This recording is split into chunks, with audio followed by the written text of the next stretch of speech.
You're listening to Power Athlete Radio, a podcast dedicated to empowering your performance every damn day. Join former NFL pro and Power Athlete founder John Welborn as he dissects the greatest minds in strength, conditioning, and more. So whether your goal is to be the hammer, destroy mediocrity, or simply move the dirt, you've come to the right place.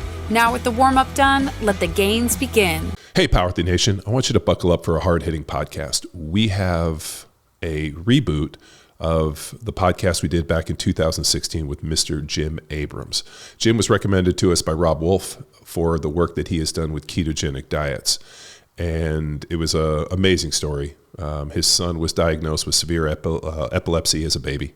And they went through all the traditional medical deal. And while they were at UCLA getting ready to do a lobotomy on his son, he decided this can't be the outcome and went to the UCLA medical library and started digging into epilepsy and how they treated it up until this point, and came across ketogenic diets. And so went back, said, let's not do the lobotomy as of yet. Let's try this ketogenic diet approach, and ended up putting his seizures into remission. So we had Jim on the podcast to hear this just heroic story. And he had started the Charlie Foundation for Ketogenic Therapies in 1994. They raised money, educated families on all these different neurological disorders in terms of using ketogenic diets as a treatment for it. And as we had him on the podcast, hearing the story as a fairly new parent at the time was pretty impactful, to the point where anything that happened to my kids, as you won't know, my son Cash is a type 1 diabetic, but the impact he had on me was profound, in that you as the parent are the agent of change. You're the one that has to step forward. And even in the face of, let's say the medical doctors say this, you as a parent have to do what you think is right and, shepherd your child across these different situations that they run into. His was pretty heart-wrenching. My son's type 1. We've had some amazing friends, reach out and give us direction. And I think having that strength in community is so important.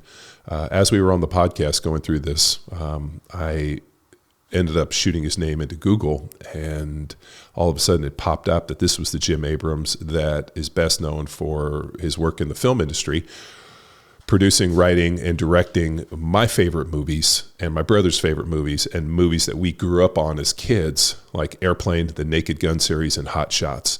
As soon as I found out that this is the Jim Abrams from Airplane, which to this day still might be my brother and I's favorite movie outside of Days of Thunder, we just broke into asking him questions about Leslie Nielsen and Wilt Chamberlain, and just being able to understand the impact that this guy had. I mean, in terms of film, just some of my favorite movies. So to have him on the podcast was an honor. But, the contribution that he made in terms of saving his son and creating the Charlie Foundation cannot be measured. Jim recently passed away, 80 years old. Just an extremely intelligent, smart, funny man, and has left an incredible legacy with the Charlie Foundation. So to honor his memory, as losing a member of the Power Athlete family and such an influential character, we're going to re-release the podcast with this clip on the front side. And I'm pretty sure most of you have not heard this podcast because it's so early within our podcasting game, when it was just still all audio, no video. But hopefully we can add some personality to it and do him honor, and just ask that you guys keep him in your memory and go and do a little bit of research about the Charlie Foundation and what he's done. And I'll probably watch Naked Gun with my kids. I don't know if Airplane is appropriate yet, but I'll probably sneak it in there. So buckle up and pay respects for Mr. Jim Abrams. We interrupt this episode with a shameless self-promotion. Power Athlete delivers battle-tested performance programming for every kind of athlete. So do you want to go from average Joe to MVP? Then dominate with Field Strong. Get stacked and jacked with Jack Street. Hustle in life and still build muscle with Grindstone. Fear no opponent with Dragon Slayer. Be harder than coffin nails with Hammer. Max out minimal equipment with Lean Enable. Or unlock those newbie gains with Bedrock. Get over to powerathletehq.com/training and choose your 7-day free trial right here, right now. Get lifting, get training, get in shape, all while listening to the rest of this show.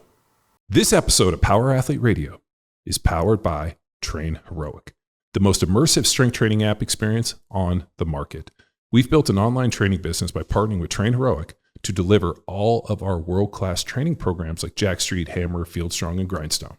To learn which Power Athlete training program best suits your goals, head to powerathletehq.com/training. And if you're a coach looking to build a business with the best training tech in the business, head to trainheroic.com/powerathletehq. And now back to the show. This is Denny. I'm joined with John, Luke, and Text. And today our guest is Jim Abrahams. He's the executive director of the Charlie Foundation for Ketogenic Therapies. And this foundation was founded around 1994 to provide information about diet therapies for people with epilepsy, other neurological disorders, and tumorous cancers. So we're excited to have Jim on. We've been really kind of bringing in some top-notch guests talking about the ketogenic diet. I think it's fascinating, and I'm excited for the show. So, Jim, thanks for taking the time to talk some shop with us. Well, thank you for giving me the opportunity. The more people who learn about this, the better off we'll all be. Why don't we just kind of get the ball rolling, and you can maybe tell us a little bit about your journey and how the Charlie Foundation came to be, and just what you guys are doing. Bottom line. Great. Well, so our journey started in 1993 when my youngest kid, at the age of 1, started having seizures, and he kept having more and more seizures. We kept trying more and more drugs. My main occupation is in the movie business, and I mention that only because I knew a lot of people who worked at a lot of studios and with a lot of agencies who contributed to hospitals. And so we got Charlie in to see many of the leading pediatric neurologists in the United States. He had seizures in the arms of the head of pediatric neurology at UCLA, at Los Angeles Children's Hospital, Boston Children's Hospital, Seattle Children's Hospital, and several more. And they were all in agreement with what we should do. We should give them more drugs, or we should try a brain surgery, and that was our only hope. So Charlie, at the age of 1, went through every available drug and drug cocktail in 1993. He had a brain surgery which failed, and we were pretty much without hope. So one day when we were, and this was pre-internet days, believe it or not, and so one day when we were at UCLA, where his main pediatric neurologist worked, I stopped at the medical library at UCLA and started doing some research, not so much to try to find a cure for him. I mean, the top doctors in the world had told us that he was destined for seizures, drugs, and a lifetime of what they call progressive retardation. So I went to the library pretty much not to try to find a cure, but to try to find how do families make it through such a bleak prognosis, and how do kids with that kind of medical destiny survive? What are their lives like? And when I got to the library, very quickly I came across something called the ketogenic diet. The diet had been developed in 1920s at the Mayo Clinic, and for decades was one of the first therapies they tried with kids like Charlie who had intractable seizures. And in every decade, from different hospitals and different doctors, the results were amazingly similar. Basically, 1/3 of the kids who went on a ketogenic diet had their seizures go away. Another third were significantly improved. In other words, fewer seizures, fewer drugs, and for about a third it didn't work. And again, this was 1993. There was actually an article published in Epilepsia, which is the premier medical journal about epilepsy, that had been published in 1992 from Johns Hopkins Hospital, in which they chronicled 58 consecutive kids who were as sick as Charlie, who they had put on the ketogenic diet, and 29% of them became seizure-free, and another 30% were significantly improved. So I called the doctor at Johns Hopkins Hospital and sent him Charlie's medical records. He said, bring Charlie to Baltimore and we'll try the diet. He thought he was a good candidate. We did, and at the time Charlie was having dozens, frequently as many as 100 seizures a day. He was on 4 medications that were affecting him very badly. And when we put him on the ketogenic diet, his seizures stopped within about 2 days, and he was off all his medications within a month. And that was 1990, the beginning of 1994. So once the dust settled, and that's kind of a miraculous outcome. And we started to look around, and we saw, Nancy, my wife, and I saw that there's a world epilepsy population of over 60 million people. Most of those people started having their seizures as children, and far less than 1% ever hear about diet therapy. So that's why we started the Charlie Foundation in 1994 to get the word out so other people could have access to this information. Thanks for coming on the podcast. I just, so I'm sitting here listening to it. Can you describe a little bit of the mechanism for the seizures? I mean, obviously it's a neurological issue, but I just don't know enough about, like the neurological, or more importantly, the mechanism for the seizures, and can you connect some of the dots for that, and why a ketogenic diet and primarily the use of ketones would obviously starve these off. Right. So it's long been known since the time of Hippocrates that fasting is beneficial for the brain. And I mentioned that at the Mayo Clinic in 1921, when they developed the diet, they started to fast kids, but obviously we can't fast indefinitely. So they developed the ketogenic diet, which has no sugar, reduced carbohydrates, and is high in fat, to mimic the effects of fasting. And mechanistically, what that means is when we all of us burn glucose for energy, but with the ketogenic diet, because there is no sugar and there are very limited carbohydrates, you're forced to burn fat for energy. And the byproduct of burning fat is you produce ketone bodies. And it is long known that these ketone bodies have a beneficial effect on the brain. The actual specific mechanism has been defined, and it exists in modern science, and I could send you the explanation, but as a layman, and believe me, I sit through lots and lots of these talks about mechanisms and stuff, but I not only can't explain the exact mechanism, I don't understand it. It's really complicated, but there is definitive science behind why ketone bodies benefit the brain, including like a neuroprotective aspect of the diet. Well, we also know that in an environment where glucose and ketones are both present, that actually the brain will select out the ketones as kind of a preferred fuel source. Right.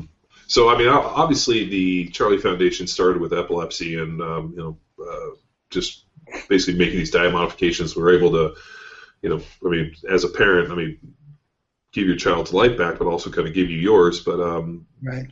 I think it's kind of started you down a really interesting road. And can you talk a little bit about, I mean, it's just like everything in life. You go down on one thing like, hey, we're going to deal with epilepsy, and next thing it opened up, and just kind of perusing your guys' website. I mean, there was things on autism, Right. cancer. I mean, there's just a million different avenues for this. I mean, can you talk a little bit about, where this, just starting in epilepsy and where it's kind of taken you over the last 20 plus years? Yeah, and to be honest, the answer to your question is sort of the great hope for diet therapy for epilepsy. Basically, what's happened, I'd say, in the last 10 or 12 years, as the diet for epilepsy, back in 93, Hopkins was about the only hospital in the world that had a ketogenic diet program. But because of the success of the diet and knowledge about the diet, today there are about 250 hospitals worldwide who have ketogenic diet programs, and that has spiked interest in other uses of the diet. So we really had nothing to do with that, other than the neurology community kind of figured, and the health community kind of figured, if it's so successful with epilepsy, then can it be successful with other neurological disorders? And one of the early fellows who started to take interest in that is a doctor from Boston. His name is Thomas Seyfried, and he started doing research with the ketogenic diet and malignant brain tumors, and there have been outstanding results and dramatic results.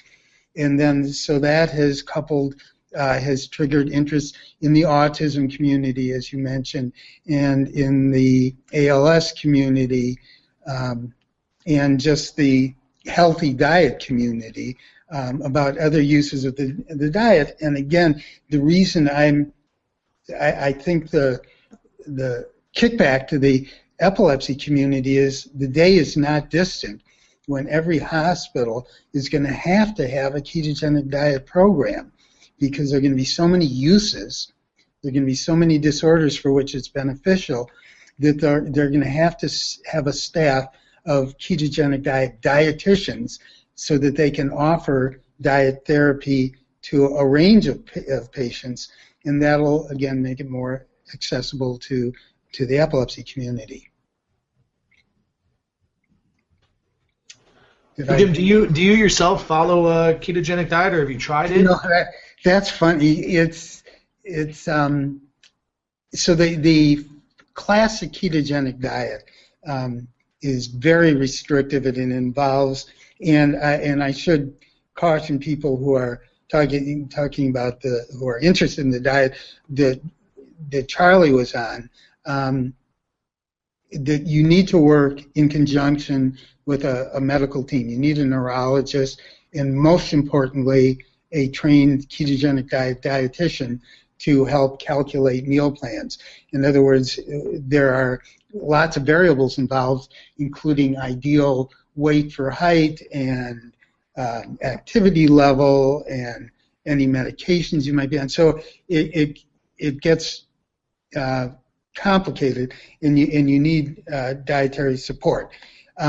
But the less restrictive versions of the ketogenic diet, like modified versions of the ketogenic diet, are safe and effective and can be used by any of us. And this is a long answer to your question.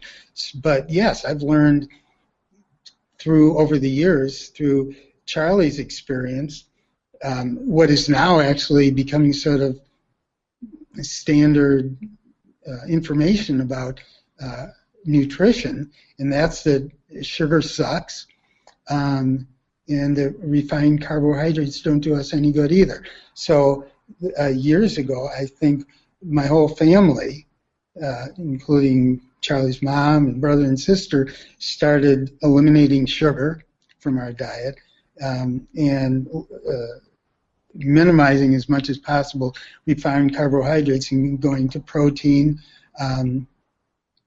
And there are lots of good protein sources, and more vegetables than fruits, but vegetables and fruits, and we're not afraid of fat.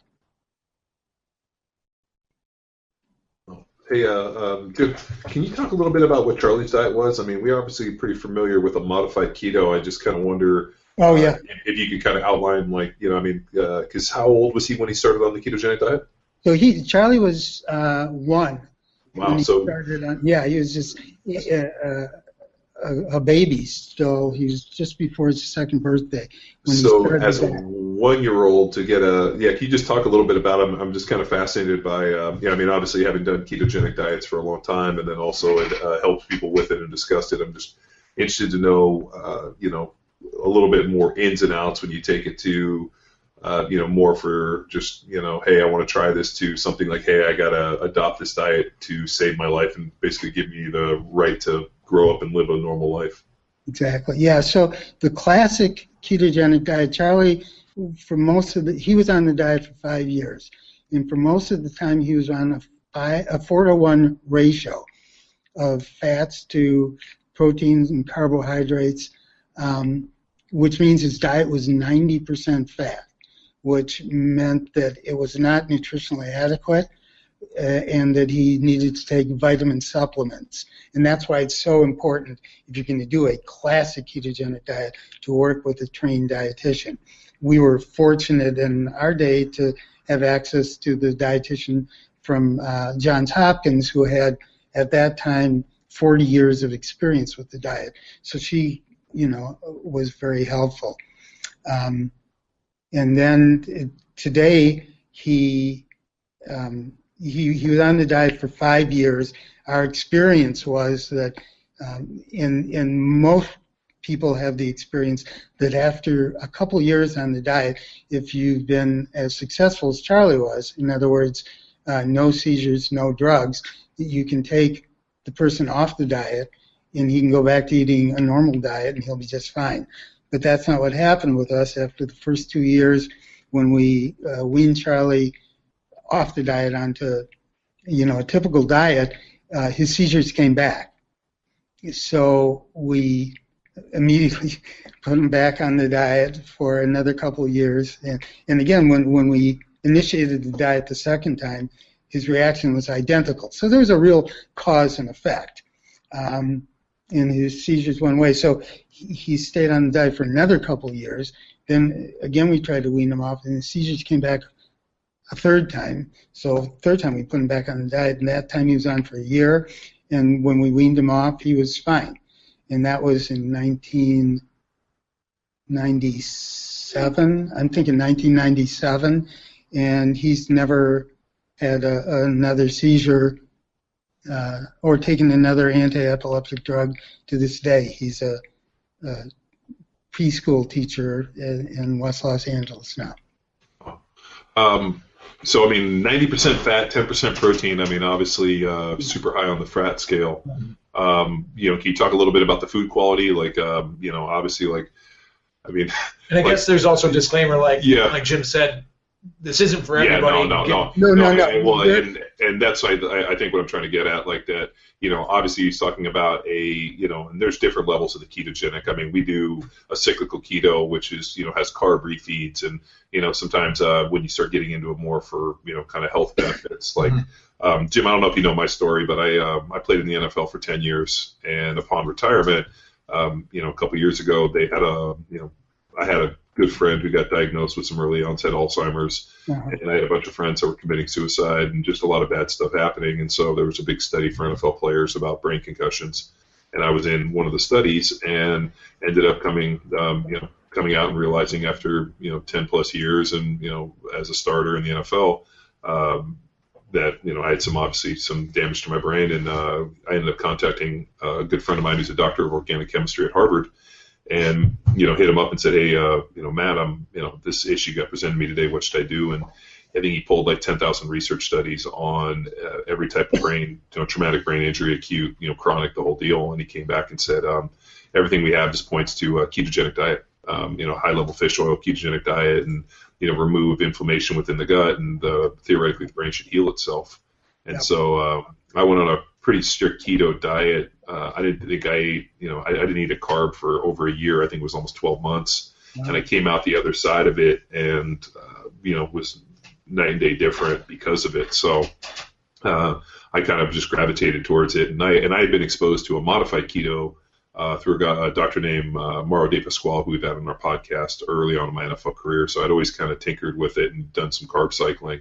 But I always think it's pretty interesting. And where this all ties in is we about 4 or 5 years ago, we started a charity called Wade's Army, which is, to try to raise money in the fight against neuroblastoma, which is, a pediatric cancer that starts in the brain tissue, and it just affects, young children like Charlie and the little boy we lost, Wade DeBrune, lost his fight, very early on before he was 2, and so the charity was starting in his honor. But we've been trying to, go out and actually get some studies funded about using ketogenic diets as in conjunction with the other therapies, because these kids end up losing a lot of weight from obviously the cancer and the chemo, and the doctor's recommendation is just feed them whatever they want, and they end up just feeding the kids Skittles, sugar, Pop-Tarts, anything they can.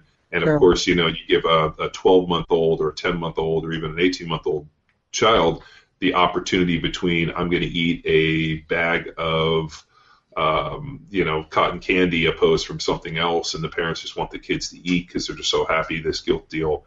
And so we've been trying to actively get out there and campaign and be like, whoa, like the foods you guys are feeding these kids you wouldn't feed to a healthy baby. Why are you letting it feed to a baby? And I understand the idea about weight gain, but in the same right, I have a hard time feeding kids who are already sick a diet that would be frankly I believe is inflammatory and exacerbates the problem. So that's kind of how we've really got into this, and we've been kind of trying to find it. And the more difficult part is we can't find an FDA approved study that will even discuss diet in terms of cancer or like nutrition the nutrition therapy concept. Yeah. Oh well. I have a lot of reaction to what you're saying. Number one, congratulations for figuring out you got to change what you eat. There is science now. Do you know Tom Seyfried, the doctor I was talking to, or Adrian Schreck from Barrow Institute in Phoenix? No, I don't, but I will fully expect as soon as we get off this podcast that we'll connect on an email, and we will get in touch with them. Because I think why we were excited to get you on the podcast is, here's a situation where, and it's always amazing, like, I guess people do things for selfish reasons, and then like they get in and they realize like, wait a minute, this is so much bigger, and I don't mean selfish in a bad way. It's like, hey, I gotta help my child, and as a parent, you'll do whatever you can, and especially taking your baby in and seeing them give them, what is it, like modafinil and like all these different epileptic drugs are scary to give them, and now here's a situation where you do it, you take a look, and you're like, man, this is working, and it has worked, and we've known about this diet modification, ketogenic diet for the last, you talked about it, them using it in therapies in the 20s. I mean, they did the study with Stephenson where the guy, was up living with the Eskimos and came back, and they thought that nobody could live without carbohydrate. He came back and said, I haven't eaten a carb in 10 years. And they put him in like a lab and watched him because they thought he was lying, and the guy was fine. Yeah. And so, some of the early ketogenic studies, I have all the original stuff. It's pretty fascinating with how they did it. But, they were using this stuff for a long, long time in terms of treating, narcolepsy, epilepsy, a bunch of different brain disorders. And even, we had Dr. Fred Hatfield on our podcast who got diagnosed with cancer and did a ketogenic diet, and they, and ended up beating it that way. So, there's some really, really amazing information about this stuff. And for some reason, conventional medicine seems to be fighting us. And I think that's why we're doing these things. Yeah, listen, I think after many years of being involved in this, I can point you to a pretty simple reason why conventional medicine is fighting this. I've often said, that the biggest setback to the ketogenic diet, the only people who profit from the ketogenic diet are the patients. There's a huge industry making these drugs for cancer and for epilepsy and all these other disorders, and that's who's fighting you. And I should also add that whereas I get sort of flummoxed it's over my head to try to understand the specific mechanisms of diet and epilepsy, figuring out the diet with glioblastoma is pretty simple. I mean, these brain tumors, derive their energy from sugar. It's that simple. And so if you deprive a body of sugar, and so I can feel my adrenaline start to flow when you tell me about these kids who they're feeding Skittles to. I mean, to me, that's sort of knowing what everybody knows today, knowing what the medical community knows today. That's kind of abusive. Well, I mean, that's the way I look at it. I mean, I got forwarded by one of the ladies who we work with in terms who lost her little boy. She forwarded me a website called Cancer Dietitian. In there, she states that there's no conclusive proof that sugar, that cancer lives off of sugar, and all cells live off of sugar. And I sent her an email, and I was like, first of all, your science is a mess. Our bodies don't live off of sugar. Cells live off of glucose, but they also live off of other things, and the body can convert not only fat and protein through gluconeogenesis into glucose. So the fact that you're making a one-to-one that your body needs sugar is complete bullshit. And frankly, we know that cancer lives off of sugar. I mean, cells live off of sugar. That if you remove it, it usually stops growing. I mean, it's like they found that if they actually starved and fasted cancer patients, the cancer didn't grow. Yeah, exactly. I mean, so it's, I mean, like case in point, my a relative, I mean, I have right now is going through, just got diagnosed with stage 4 esophageal cancer, and couldn't eat, so they hooked her up to a glucose drip.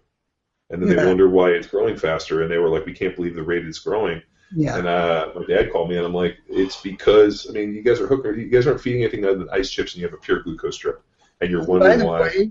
By the way, this science goes back to the 1930s. I'm trying to think of the guy's name, but this guy, Warburg, Otto Warburg, talked about this very subject in the 1930s and won a Nobel Prize talking about sugar, and he had this theory about glycolysis.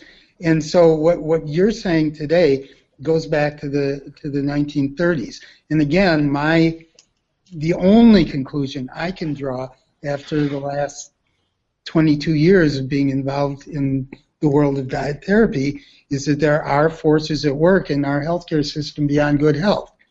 And they have to do, and nobody's ever surprised when I say that, but there are huge hospitals are businesses just like any other business. And they need a bottom line. And some of these cancer therapies and epilepsy, there's an epilepsy treatment that they use for little kids called ACTH hormone therapy that costs $8,000 a day. And most kids are on it for 2 weeks to a month. And these are babies, 6 months old. Jesus. So if you have a chance to cash in that way or change what somebody eats, and then, what business is going to...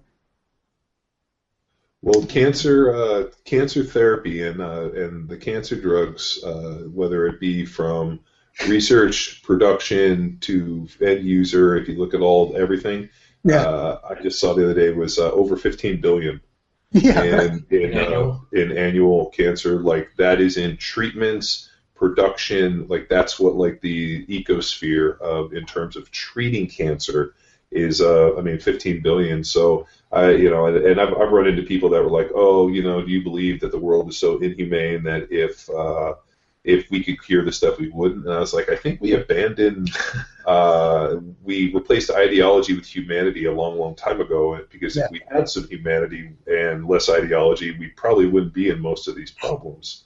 Yeah, and, this guy Tom Seyfried, who when we're done with this, I'll email you a contact and some of his articles, who's been on the leading edge of this whole idea of diet for cancer, says there are more people who profit from cancer treatments than who die from cancer. Man, It's that's sad. You know, is that the state we're in? You know, is that society right now just well, I mean, blindly overlooking this? You know, this kind of treatment. Denny, and I go back to it that we've replaced ideology where there's this like idea that's greater than the good, opposed from the actual humanity of taking care of people. I mean, so you know, and if you think about this, and this is the thing that kind of blows me away, because you always hear people say this, where it's like, well, you know, if it's you know, somebody else, and you know, we don't subscribe to that. What do we subscribe to? You know, if it's not me, who is it then? And it's you know, here's a situation where, you know, Jim's son's sick, and he's like, I got to help him. So what does he do? He goes to a library, he sits down, he finds us, and we're going to do this. And then he goes forward and he actually cures his son. I mean, that, like, to me, that is empowering, and how every parent should look at it, instead of just going to the doctor and just being like, okay, let's do this. I mean, there's nothing we can do. Yeah, there's nothing we can do. Okay, we'll just, you're here in the bed, so what we're going to do is we're going to manage you until you pass on, because there's nothing we can do. Yeah. You know, and like, to me, that is you know, not even, you know, that's so far on the side of failure. But I mean, it's really how conventional wisdom and conventional medicine is. I mean, you know, you go to, you know, as a doctor, you know, people go to med school, and then, you know, people come to them and they're uneducated and they don't know, or more importantly, they haven't poured in or done the research, so they just instantly put their faith within the medical community and assume that the person who I'm standing to, who's wearing the white coat that has the MD next to their name, is all-knowing, you know, omnipotent person that has researched this. They know everything, and they can be trusted, and they will provide me with the best information because they are the smartest people on the planet, and they're here to help me. Which we know isn't the case. And the thing I always laugh about is I went to school with a bunch of guys who are doctors who are complete fucking dipshits. I wouldn't fucking pay them to fill up my car with gas. But you know what? They were fairly smart. They were able to get through med school and see cause and effect, because what we've effectively done is created a medical system where we can mask everything. Case in point, you know what? You're out of shape, you're 100 pounds overweight, you can't control your blood sugar, so instead of getting you to lose weight and modify your diet and try to become more healthy, what we're going to do, just give you an injection or a pill. So now we've given you insulin because you're type 2 diabetic. But you know what? You don't have to modify a thing that you're eating, because you know what we'll do? We'll keep giving you insulin. Oh, you have pain. All right, well, you know, maybe your back's a little messed up. Maybe, I mean, you just saw the thing with Jim McMahon, where they thought Jim McMahon was on the verge of death. I mean, ALS, all these problems. They take him to the doctor and find out he was out of alignment, and they did a bunch of spinal alignment, and he's fine. So instead of looking at it and being like, hey, let's x-ray this guy's spine and see if that maybe something's out of alignment, that there's something maybe we could do. And, dude, if you ever talk to conventional doctors about chiropractic, they think it's quackery. And I'm like, dude, so wait a minute. Just, you have a guy like Jim McMahon whose atlas and neck was messed up. They straighten him up, and he's fine. But yet you've been pumping this dude full of every drug to try to manage his pain instead of going out and fixing root causes. And you know, and it's like it's such a broken system that the position that we're in today is, if you don't have an exorbitant amount of money to go out and figure out how to fight this stuff, or at least maybe a Wi-Fi connection and some Google, then what you effectively do is you go to conventional wisdom that all they do is they mask your problems. If you get sick, all we'll do is we'll just manage you until you perish on, and then we'll just sweep you past and go back. And it is a terrible state. And I know there's a lot of doctors that don't feel like that, but I really believe in terms of, you know, people making active life changes and life decisions. I mean, you know, it's just, I'm just disgusted with the whole thing. I mean, this is probably the best time talking to me about it, but I'm just. Yeah, I know, but you know, we're completely on the same page.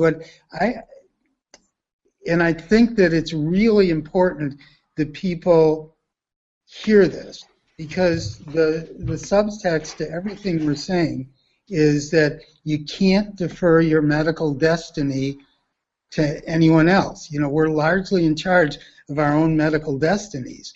And it's much easier to think, oh, I'm going to walk into a doctor, he's going to give me a pill, or he's going to give me some remedy, and I don't have to be in charge. So it's a little daunting to understand that we're in charge of our medical destinies, but on the other hand, once you get there, it's empowering. You know, I can control this. I don't have to be held hostage by my diabetes or my epilepsy or my brain cancer or, and I was going to mention also traumatic brain injury, because TBI, traumatic brain injury, is one of the neurological disorders that is benefited by a ketogenic diet. So I wasn't all that surprised to hear how much better you were doing after you put yourself on a ketogenic diet.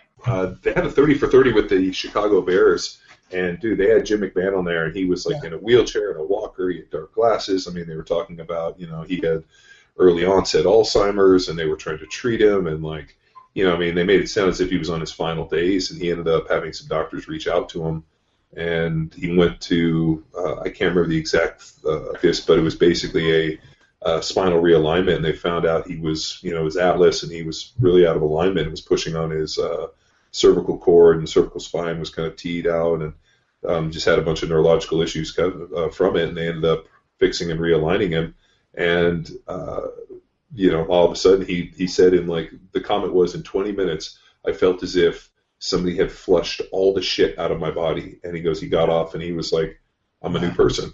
And so, like, here is it's just that counter medical culture treatment. Well, and I think for a long time, the traditional, kind of MD doc, who really only has, and this is the thing that really drove me crazy with, as a pro athlete, you go to the orthopedist and they either they give you three choices: either take a pill and manage it that way, or I'm sorry, 4 choices: take a pill and manage it, don't do anything. So just manage the pain by not doing anything and probably take a pill, or have surgery to have us try to fix it, or we'll replace the joint. And I remember being like, that's it? Like, there's nothing else? Mm-hmm. And the doctor's like, nope, that's all we got. And I was like, well, I need to find some people that can give me more than that. And that's when I ended up meeting Dr. Bueller, and we looked at prolotherapy and PRP and ACS, and you start going through all these different therapies, and and in a way, as because I believe that we have the ability to heal ourselves and fix ourselves, and more importantly, kind of starve these things off, or really just avoid them with just some basic maintenance, like get some chiropractic done, stretch, work out. It's kind of the when we talked to Doc Stu McGill about the back, and I asked him, I'm like, how do you avoid a back injury? He's like, don't sit too much, get out, walk around, lift some weights, eat, sleep. Don't cheap out and only buy your bed from the Goodwill. Like, spend a few bucks, sleep on a nice bed. Goodwill bed, that's low. Yeah, no, but I mean that, and like, we had a great conversation. He's like, you spend more time in your bed than you do anything like a vehicle. Mm-hmm. But people will spend $100,000 on a vehicle, but yet cheap out and won't spend a few $100 on a bed. And he's like, you spend more time in bed. I mean, so he's like, it's the age old, like, hey, I have a really nice refrigerator. I got a $5,000 refrigerator, let's say, but yet I won't spend any money on food. So it's kind of I just confusing to me. So Jim, what some of this has been some doom and gloom stuff, and I know there's kind of a silver lining in this. I mean, what are some of the, I guess, the most moving success stories? I mean, Charlie's story is amazing in itself, but what else has the Charlie Foundation done for some families? Do you have any like prominent stories that you want to share with us? It's been, the main deal is the diet works. So there isn't a day that goes by now where I get 2 types of emails. I either get, wow, it works, we got our kid back, this is, thank you, that kind of stuff. Or I get, my kid is sick, he's failed 8 different medications, this is the first I hear about diet therapy, can you point me in a direction? And those are the 2 emails. I could send you emails I get today. So the people who get to it and their kids get better are, I know the feeling. It's like there's no way to measure the gratitude.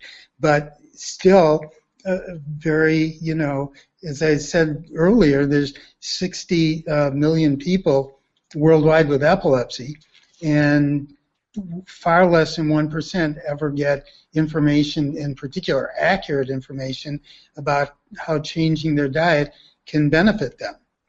And getting back a little bit to what you guys were saying before too, here's a distinction that I draw. If somebody has the information and says, this is too big a deal. I really don't want to exercise. I really would prefer to keep eating Skittles. Whatever, that's their decision. And I say, well, okay, I wouldn't do that, but it's your life, go ahead. What really gets me going is when people don't have the accurate information.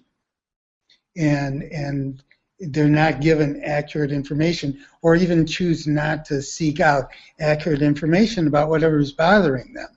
And that's a big difference. I think that when any of us sees a physician, if there is something known to the physician, there should be an obligation for that physician to tell you about it.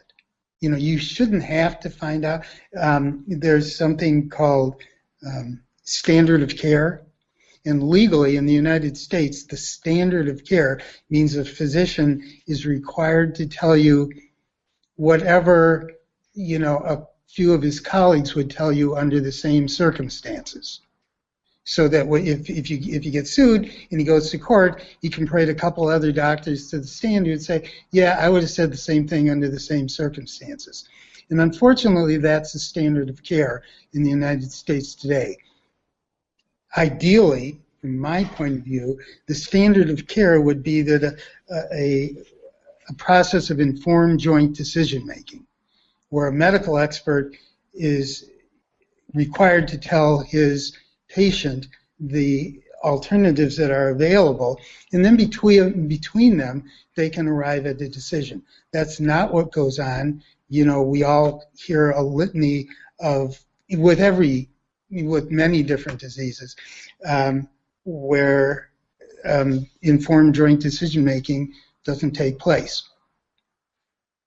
Well, I mean, and what's sad is that we are in a society now where, like, let's say a doctor does make a recommendation that is, alternative or outside the realm of, let's say, what the American Medical Association or conventional doctors are saying, and somebody goes out and tries it and something positive does not happen, then all of a sudden the doctor ends up in a lawsuit. Well, they told me about this. Mm-hmm. Right. So, I mean, we're in this, like, weird liability where the doctor almost says, hey, you know what, like, here's the basic tools that we've been presented as per the American Medical Board, and my peers have basically said that this protocol is what I have to work with, and anything outside that has not been cleared and right. Opens him up to liability. So if you think about it, for them as doctors, in terms of not wanting to get sued, it's almost like it, hey, here's the basic, recipe that we've been provided, and anything that deviates from this might open me up to liability. So therefore, I'm not going to actively do it. Now, if you want to sign off liability and then leave here and then you want to go out and adventure on your own, you're more than fine, but I will not recommend that. And I think that's the position we're in. And then most people are bound to insurance, where, you have an insurance carrier that's like, I'll only pay for what they're doing at the hospital. And then that's what the doctor gives you. And most people, for whatever reason, that's the only standard they have. So, I mean, we're in a strange situation where, there is, people don't take any personal responsibility for anything. So therefore, if you don't take personal responsibility, now I'm not going to be responsible for that. And it's, it's a scary deal where, and I'm sure for you guys, especially with Charlie, you had these doctors that were like, well, we know that these drugs have been tested to work. And you're like, well, what about a diet modification? They're like, well, that's outside the realm of what we practice. We don't deal with that. And you're like, well, what do you think? Give it a try. And they're like, well, we don't know. We can't make a recommendation either way.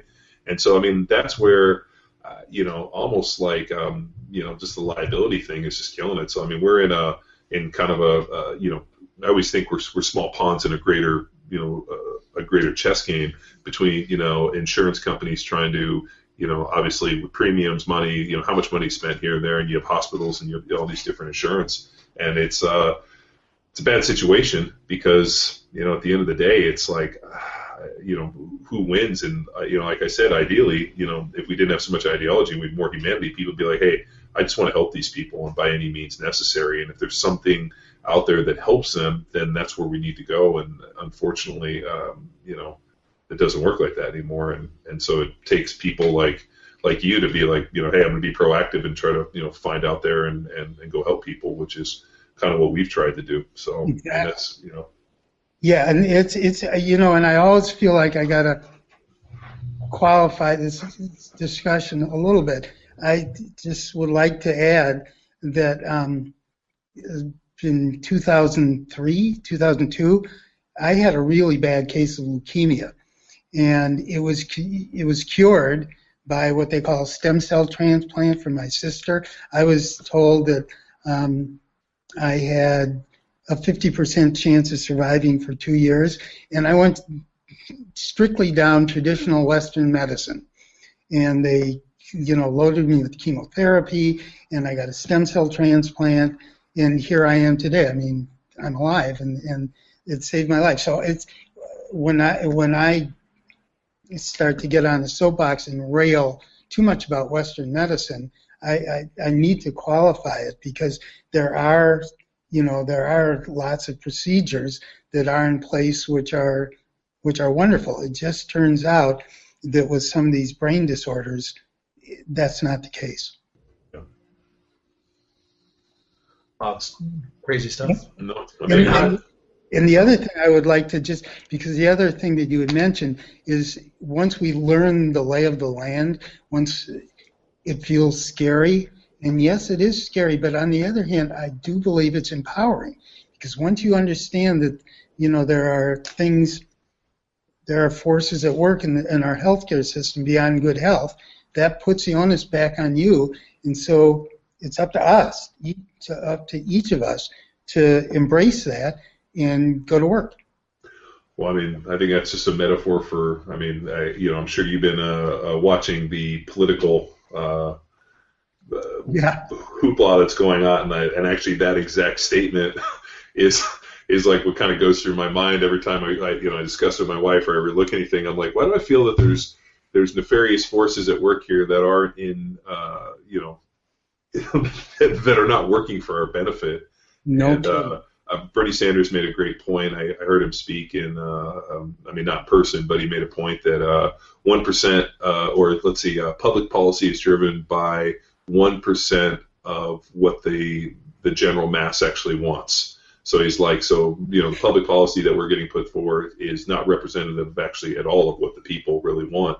And so he's like, so figure less than 1%. So I just thought that was kind of an interesting point that, there's, we're small pawns in a greater thing, and and there's different ways to manipulate it, whether it be shock, with the obviously Donald Trump's deal, or it's kind of a sad deal where you kind of sit back, you take a look, and you're like, this is the best we have, and this is the situation we're in. Sometimes feels a little hopeless, but then we've come in contact with people like you who actually are proactive and go out and make a difference, like we're trying to do with Wade's Army. So.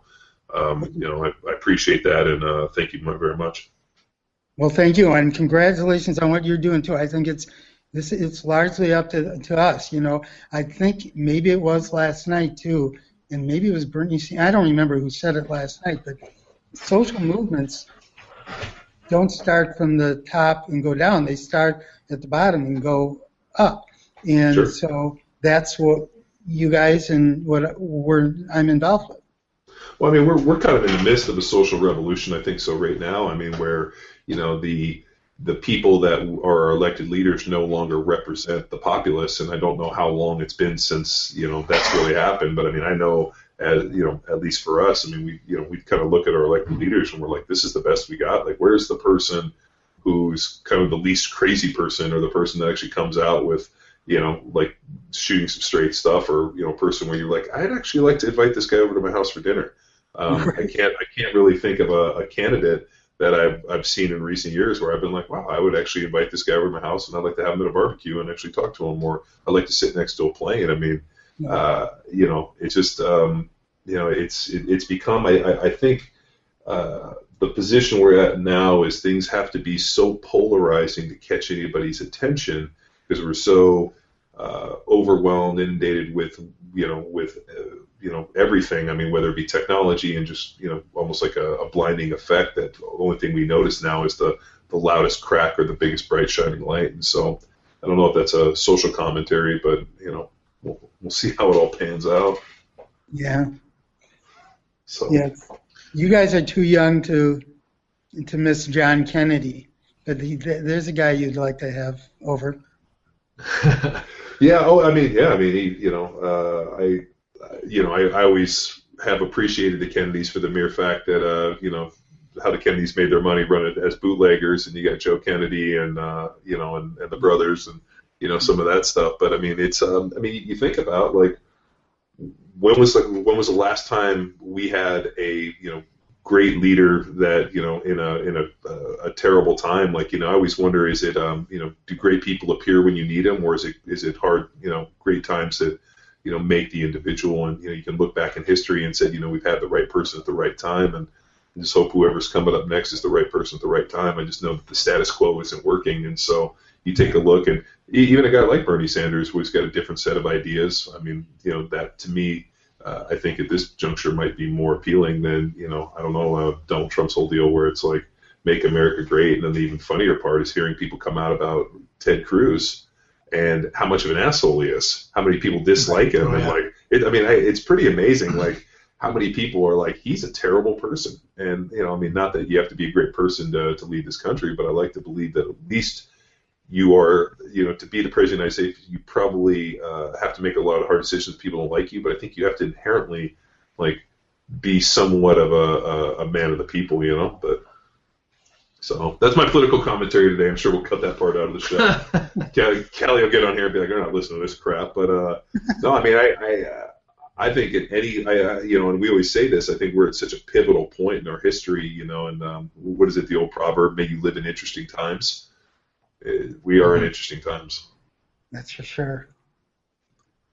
Well, Jim, anything else any other words of wisdom you want to impart upon us, or anything on the Charlie Foundation, or anything about Leslie Nielsen or Al Kilmer that you want to tell us?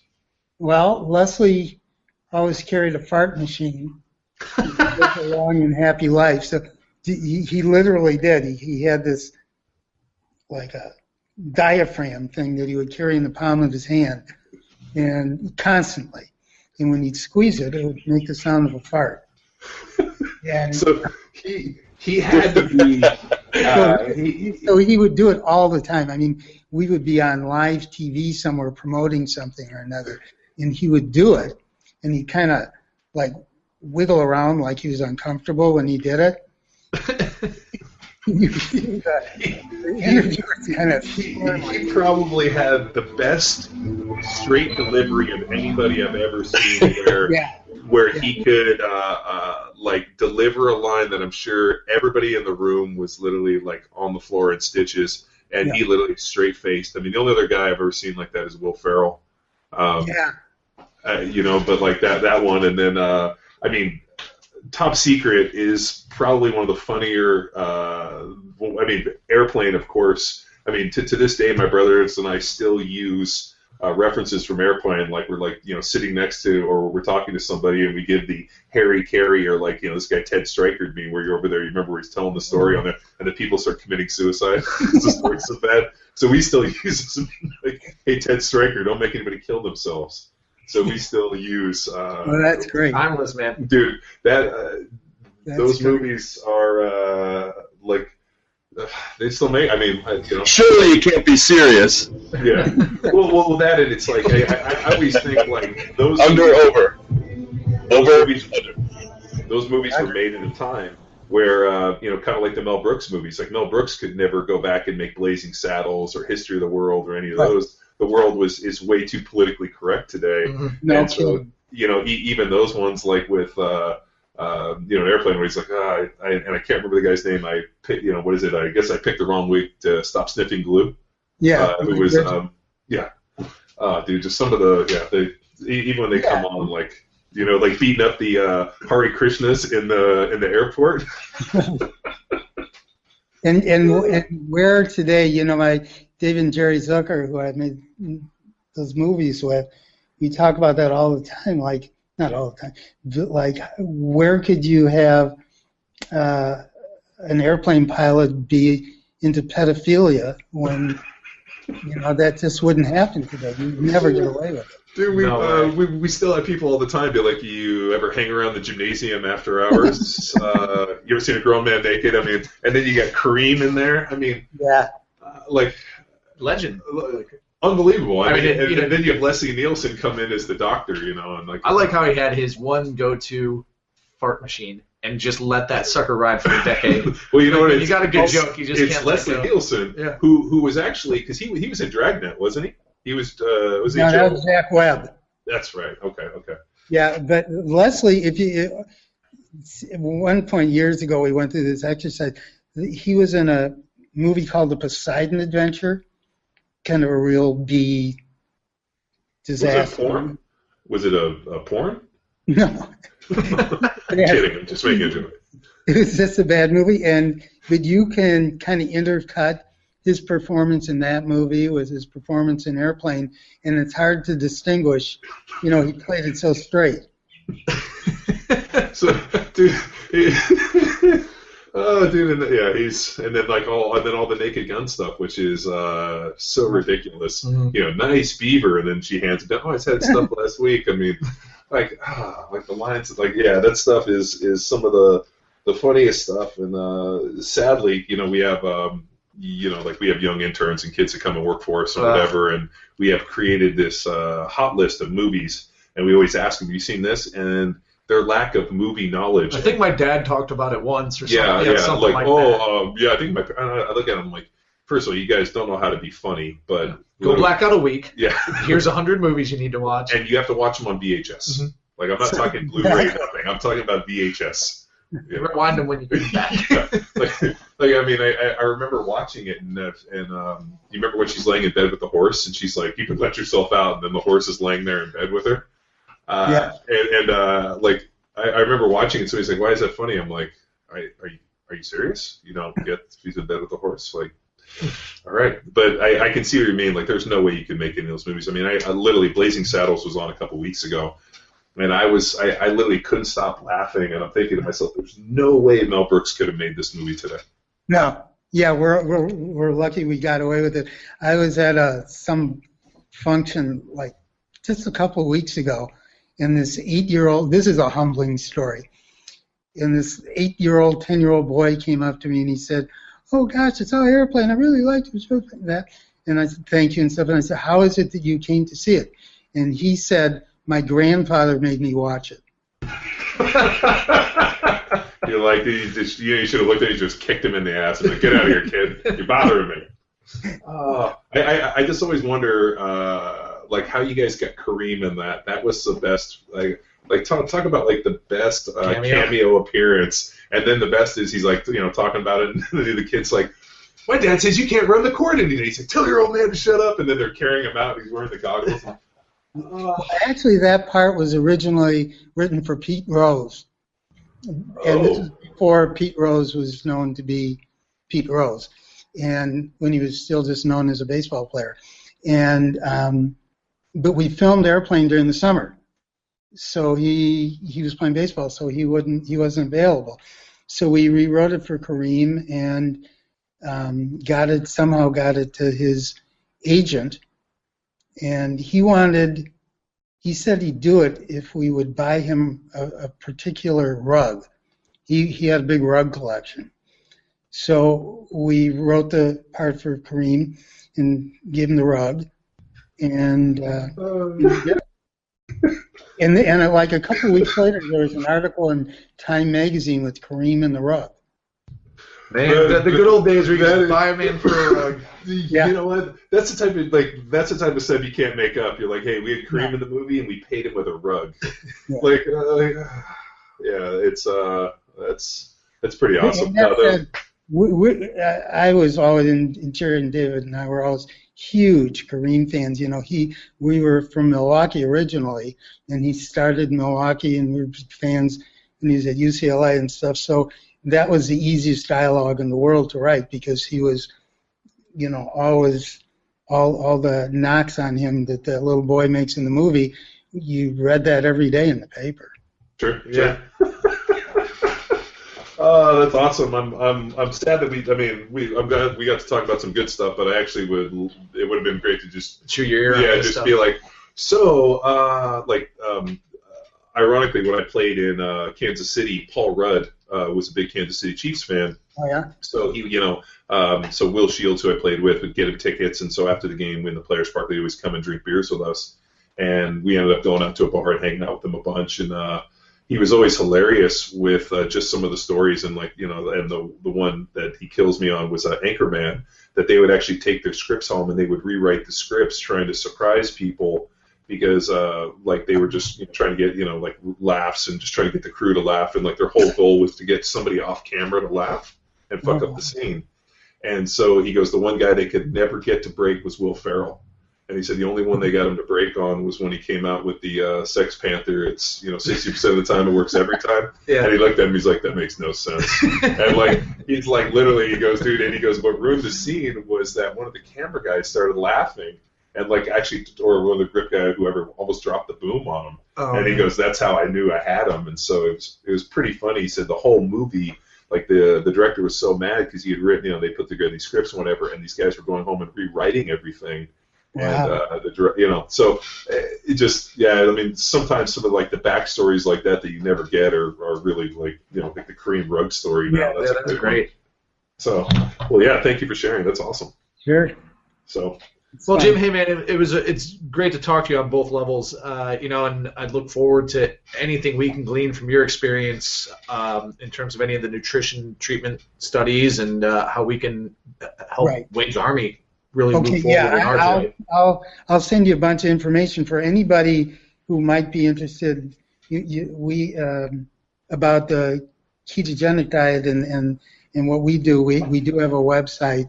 It's charliefoundation.org. If anybody's interested. Yeah, well, what I'll do is we'll put something up, and I'll shoot you a link from Wade's Army, and maybe there's something we can do in terms of synergy, and just use you guys as a resource, or vice versa.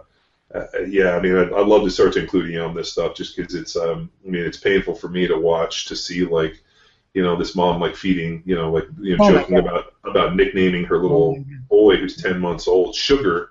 And that his diet of Skittles, cotton candy, and sugary yogurt. Yeah. I'm reading this stuff, and I'm like, want to reach through and just. Boy, Luke sees me get up, and I got to go walk outside around the block a little bit because I get so pissed, and I'm like, dude, it's child abuse to me. I agree. So that's yeah.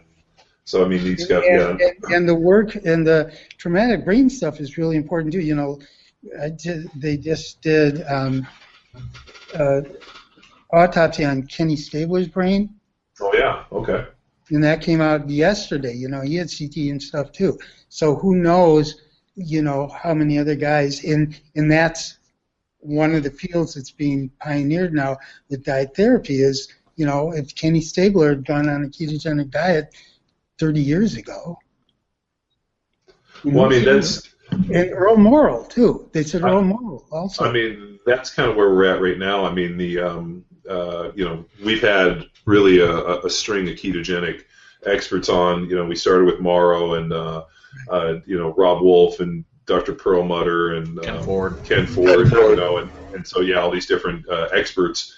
And the consensus is to as you age, and especially if you've had some certain amount of knocks and dings in terms of neurological damage, that something like a ketogenic diet, or even supplementing with artificial ketones, would definitely help these guys. And then also, Dr. Ford made a good point that we could probably trace a lot of the traumatic brain injury back to using sports drinks and Gatorade and other factors, as dosing people with glucose before and after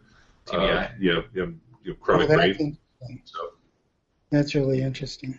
So we've just been kind of just trying to really just kind of hammer this home and try to get as many people as we can on. And I think it's pretty amazing when most of the people we've been talking to have been kind of experts and doctors, but here's a situation where you guys went out there and proactive in terms of helping your son, and and now have been able to spread this information. So that's great. It's awesome.